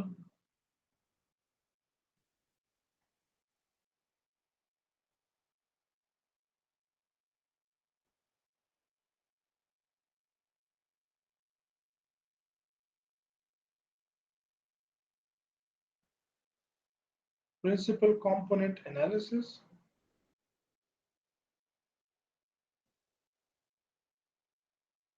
और PCA in short, और दूसरा linear discriminant analysis. And there are many other approaches also, but they are more often used for feature extraction. ठीक है।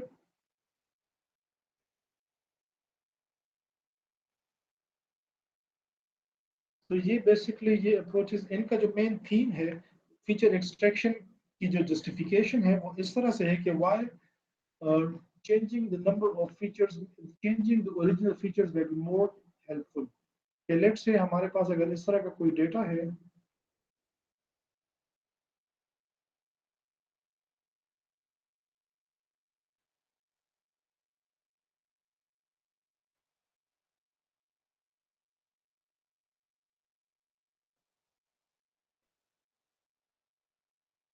ठीक है।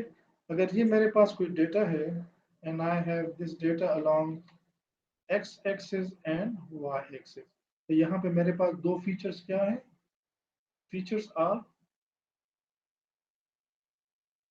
एक्स एंड वाई, ये मेरे पास दो फीचर्स हैं यार, इसको प्रॉपर टर्मिनोलॉजीज यूज करते हैं। So this let's call this x1 and this is x2, तो ये मेरे पास x1 और x2 दो फीचर्स हैं। ठीक है, हम दो फिलहाल इसलिए कर रहे हैं कि हमारे लिए विजुअलाइज करना जरा आसान है। और मैं ये चाहता हूँ कि मेरे पास दो फीचर्स जो है, मेरे पास इंस्टेंसेस कम है, दो फीचर्स ज्यादा है, मुझे दो से एक पे इसको लेके आना है। ठीक है, तो अगर मैं फीचर सिलेक्शन के उसको ऑप्शन को देखूं कि फीचर सिलेक्शन एक अच्छा ऑप्शन रहेगा कि नहीं। ठीक है, सो मुझे बेसिकली प्रॉब्लम क्या है कि इंस्टेंसेस काफी कम है और मैं दो के साथ नहीं जाना चाहता, I want to keep just one feature. So let's say कि अगर मैं दोनों में से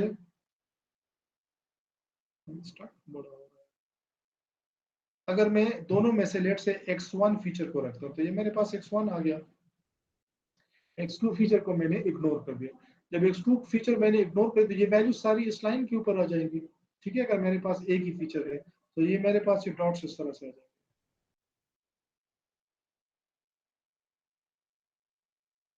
इस तरह से आ जाएंगे। मैं दोनों के बीच में डिस्क्रिमिनेट नहीं कर सकता, एक मैंने फीचर्स तो कम कर लिए लेकिन मेरी एक्यूरेसी बहुत कम आई, क्योंकि इस एक के ऊपर मैं डिस्क्रिमिनेट नहीं कर सकता। मैं ये नहीं कह सकता कि इस पॉइंट से इस तरफ को ये वैल्यू ज्यादा है और इस तरफ ये वैल्यू ज्यादा है। अगर मैं x1 को रख लूं, सॉरी ना रखूं और सिर्फ x2 को रख लूं, तो उस केस में मेरे पास सिर्फ ये एक एक्सेस आ जाएंगे। यहाँ पे भी अगर मैं देखूं तो ये सारी वैल्यूज जो है ये इस तरफ को चली जाएंगी। सो क्रॉसेस जीरो जो है वो फिर भी मेरे पास मिक्स होके आएंगे, still I can not differentiate between the two. तो मैं अगर फीचर्स कम करना चाहता हूँ तो मेरी एक्यूरेसी पे बहुत बड़ा फर्क आएगा। ठीक है, तो यहाँ पे it's a clear indication that feature selection is not a good choice. आप दोनों में से एक फीचर को लूज करते हैं तो आपकी एक्यूरेसी में काफी ज्यादा फर्क आ जाता है। अब अगर मैं फीचर सिलेक्शन वाले वो अप्रोचेस इसमें यूज करूं जिसको हम क्वांटिफाई कर रहे थे, तो ये यूसुफ इस तरह से आएगा कि लेट से x1 का स्कोर लेट से आ जाएगा 55% और f2 का आ जाएगा 45%। तो ऑल्दो ये मुझे बता रहे हैं कि आप ये फीचर रख लो, ये ज्यादा मीनिंगफुल है, लेकिन इतना फर्क नहीं है। अगर मैं एक रखूंगा तो मुझसे 45% इंफॉर्मेशन लूज हो रही है। तो इस सिनेरियो में जैसे हमने यहाँ पे भी देखा कि losing one feature brings a major drop in your accuracy, so this is not a good approach। हम क्या करेंगे, हम अपनी तरफ का एक नया फीचर इंट्रोड्यूस करेंगे। सो उस फीचर के लिए हम क्या करेंगे, ये मेरे पास एक फीचर आ गया और मैंने इसको नाम दे दिया PC1। ठीक है, अब ये कोई ना x एक्सेस है ना y है ना z है, बस ये एक एक्सेस है जो मैंने अपनी तरफ से इंट्रोड्यूस कर दिया। इसके कोई मतलब, जैसे हम कहते हैं ना कि ये along x is like parallel to the ground, y is parallel to the is vertical, ये इस तरह की कोई एक्सेस नहीं है, बस ये एक एक्सेस हमने ड्रॉ कर दिया है और ये हमने खुद से आइडेंटिफाई करके ये एक्सेस किस डायरेक्शन में होंगे इसके। हाँ हाँ हाँ हाँ, ये बेसिकली हमने अपनी तरफ से एक नई एक्सेस आइडेंटिफाई कर दी है और ये बेसिकली हमारा वो नया फीचर है, हमारा जो एक्सट्रैक्टेड जो फीचर है जो हमने अपनी तरफ से आइडेंटिफाई किया वो आ गया। तो फीचर का नाम क्या आ गया, हमने इन दो फीचर्स को कंबाइन किया या उनको लूज किया और एक फीचर नया बनाया जिसकी वैल्यू है पीसी, जिसका नाम है PC1। पीसी ये एल्गोरिथम का नाम है, तो जैसे मैंने आपको कहा फीचर्स भी मीनिंगफुल नहीं होंगे, रियल वर्ल्ड में इनका कोई मीनिंग नहीं होगा। जैसे मैंने आपको एग्जांपल दी कि एरिया ये लेंथ और विड्थ तो कंबाइन होके एक मीनिंगफुल चीज बनाते हैं, लेकिन ये जो जिसको कंबाइन करेगा वो जरूरी नहीं है कि कोई मीनिंगफुल चीज हो। ठीक है, सो यहाँ पे PC1 की वैल्यू जो है, अगर ये वैल्यू इस लाइन से नीचे है तो वैल्यू इसकी आएगी नेगेटिव में। कितनी नेगेटिव होगी, जितना इस लाइन के साथ डिस्टेंस है। इसकी भी इस तरह से होगी, इसकी भी इस तरह से होगी और इसकी भी इस तरह से होगी। और जो वैल्यूज इसके ऊपर है उनकी वैल्यू पॉजिटिव होगी और जितनी ये दूर होंगे उतनी इसकी वैल्यू होगी। तो अब मेरे पास इसकी वैल्यू क्या होंगी, मेरे पास यहाँ पे कुछ वैल्यूज जो है वो नेगेटिव में होंगी, कुछ वैल्यूज पॉजिटिव में होंगी। और इस एक फीचर से मैंने 100% इंफॉर्मेशन रिटेन की है। सो फीचर्स भी कम हो गए और मैं एग्जैक्टली ऑब्जेक्ट्स को आइडेंटिफाई कर सकता हूँ। मेरे पास जैसे ही अनसीन ऑब्जेक्ट आएगा मैं उसको पीसीएस स्केल पे लेके जाऊंगा और उसकी वैल्यू अगर नेगेटिव है तो वो 0 है, पॉजिटिव है तो वो क्रॉस है।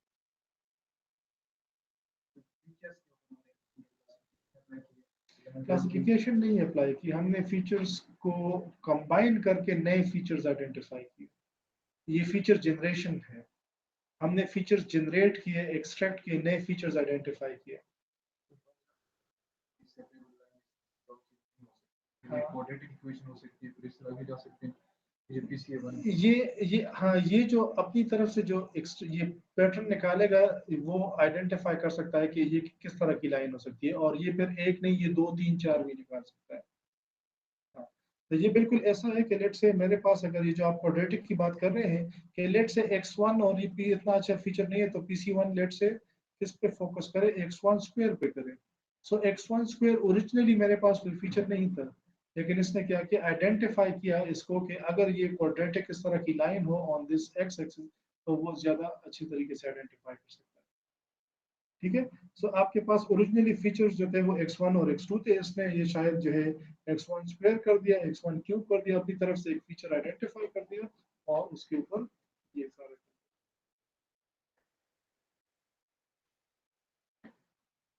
अच्छा, इस तरह के एल्गोरिथम से भी हमारे पास मल्टीपल फीचर्स हम जनरेट कर सकते हैं। ठीक है। सो अगला जो फीचर है दैट वुड बी PC2। अगला जो फीचर होगा दैट वुड बी PC3। सो हम इस तरह से मल्टीपल फीचर्स जनरेट कर सकते हैं। ठीक है। और अगर हम इनको कंबाइन करें तो हमारे पास ज्यादा अच्छी, मतलब ये 2 से तो 3 नहीं करेगा, लेकिन जनरली आपके पास जब ज्यादा फीचर्स हो तो जिस तरह से आपके पास यहाँ से भी ज्यादा फीचर्स जनरेट हो सकते हैं। और अब इनमें जो अच्छी बात यह है कि PC1 के अंदर ज्यादा इंफॉर्मेशन होगी और वो इस 55 से भी ज्यादा होगी, ये उससे भी ज्यादा मीनिंगफुल होगा। सो लेट्स से अगर हम इन दो की बात करें,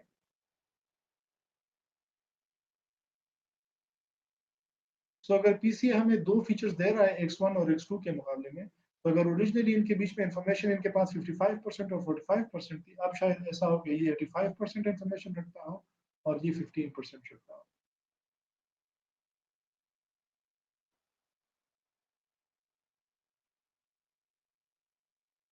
ठीक है। So now if we just keep the PCA features that are giving the highest scores, तो अब क्या होगा, उनके जो हाई स्कोर्स होंगे वो रिलेटिवली इंक्रीज कर रहे होंगे। ठीक है। यहाँ पे अगर आपके पास x1 और x2 की वैल्यू 55 और 45 थी, तो यहाँ पे PC1 की वैल्यू शायद 85% हो और PC2 की 15% हो। अगर आप इवन एक फीचर के साथ भी जाएंगे तो अब आप उतनी इंफॉर्मेशन लूज नहीं कर रहे जितनी आप ओरिजिनली लूज कर रहे थे।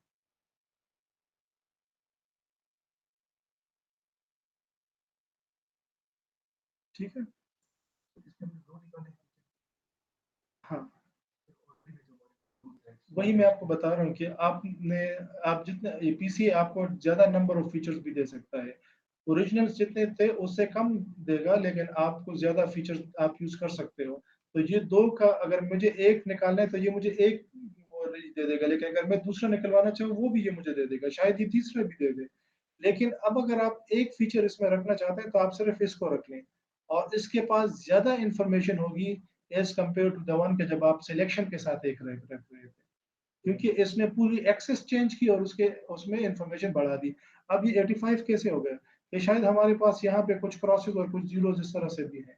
तो इसने अमाउंट ऑफ इंफॉर्मेशन 55 से तो बढ़ा के इतनी कर दी, फिर भी ये थोड़ा बहुत प्रॉब्लम है। तो इसके लिए ये शायद कुछ और यहाँ पे कुछ इंट्रोड्यूस करे जो अगला फीचर बाकी वो थोड़ा सा मसला वो हल करे। ठीक है। तो फीचर एक्सट्रैक्शन में आपके पास अगर ज्यादा फीचर्स भी हैं लेकिन वो ओरिजिनल फीचर्स के साथ मैच नहीं करेंगे, ये नए फीचर्स होंगे, और फिर आपकी मर्जी है कि आपने 10 से 3 पे लेके जाना है, 5 पे जाना है। जितना आप यूज करेंगे ज्यादा उतनी इंफॉर्मेशन आपके पास ज्यादा होती जाएगी। लेकिन इवन अगर आप एक्सट्रैक्टेड फीचर्स कम भी यूज करें, उनके अंदर cell information of amount of information ज्यादा होती है as compare to the original features.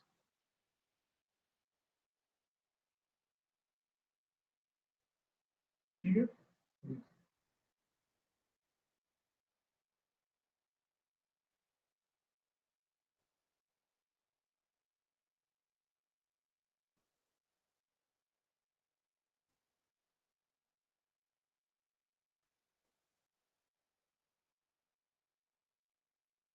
ठीक है जी, ये कुछ इसके मैथमेटिकल फार्मूलाज और कोड है। कोड की सच वो तो वैसे भी बिल्ट इन फंक्शंस है, तो ये आप ट्राई कर सकते हैं अपने डेटा के ऊपर, और आप देख सकते हैं कि with PCA if you apply it, तो आपके पास फीचर्स अगर आप कम कर देंगे तो आपकी एक्यूरेसी में फ़र्क शायद आए, ड्रॉप आए, लेकिन इतना ज़्यादा नहीं आएगा। अगर आप डायरेक्टली 5 में से 3 या 4 फीचर्स यूज़ करें तो उससे ज़्यादा एक्यूरेसी ड्रॉप करेगी। अगर आप पीसीए के थ्रू फीचर्स एक्सट्रैक्ट करें और उसमें से 3-4 यूज़ करेंगे तो उससे एक्यूरेसी में काफ़ी कम।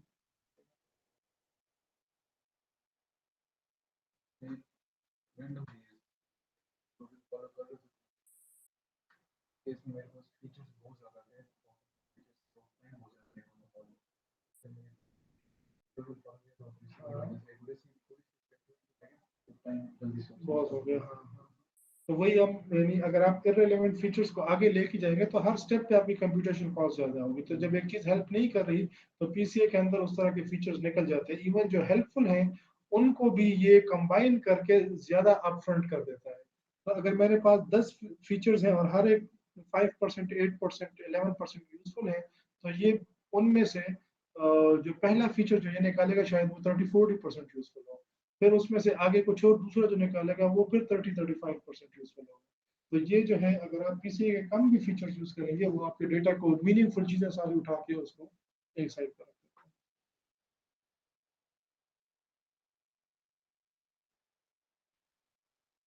ठीक है जी, तो इसको यहाँ पे खत्म कर देते हैं। सर ये लेक्चर आज अपलोड हो जाएगा? जी ये लेक्चर आज अपलोड हो जाएगा? जी बिल्कुल हो जाएगा। सर एक और बात, आपने कहा था सर जो आपने पेपर के क्वेश्चन दिए थे उनके सोल्यूशन ज़रा अब सॉरी, आवाज बड़ी कम आ रही है आपकी। हेलो। जी जी हाँ, आप ठीक है। जी सर। सर आपने कहा था कि ये जो आपने क्वेश्चन दिए थे पेपर के उनके सोल्यूशन आप अपलोड करेंगे। हाँ हाँ हाँ, सोल्यूशन मैं भेज दूंगा आपको। जी सर, वो ठीक सर है, काइंडली क्लास, अगर अपलोड कर दें। हाँ हाँ हाँ, वो क्लासरूम पे मैं अपलोड कर दूंगा। जी सर, थैंक यू। हाँ हाँ प्रिसीजन रिकॉल के बिल्कुल। तो असल में आपका प्रिसीजन और रिकॉल में जो आपका मेजर जो मुझे इशू वो जितना याद पड़ता है वो ये है कि आपने स्कोर्स ठीक निकाले हैं लेकिन आपने उसको एग्रीगेट नहीं किया।